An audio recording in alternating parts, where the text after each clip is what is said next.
Tu veux économiser jusqu'à 10 000 euros sur ton emprunt immobilier? Écoute cette vidéo, écoute ce podcast.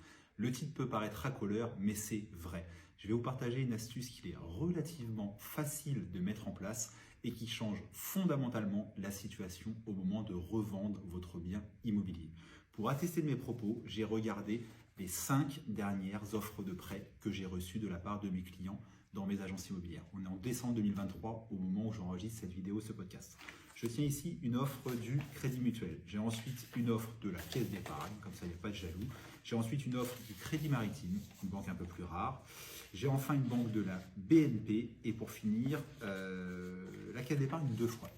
Une seule de ces 5 offres de prêt détient l'astuce miracle qui peut te faire économiser plusieurs milliers d'euros, voire même 10 000 euros si l'emprunt est de l'ordre de 400 000 euros.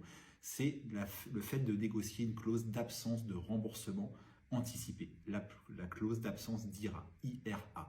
En effet, ça fait partie des petites lignes de l'offre de prêt. Une offre de prêt, c'est en moyenne 20 à 30 pages, c'est parfois plus. On y lit d'ailleurs parfois des choses très surprenantes. Je vais vous parler de quelque chose qui m'a surpris dans l'offre du Crédit Maritime. Mais en tout cas, à un moment, regardez votre offre de prêt et il est marqué remboursement par anticipation. Et vous verrez que sauf si vous avez une clause qui déroge, c'est très rare et c'est bien dommage parce que c'est relativement facile de le négocier au départ avec son banquier.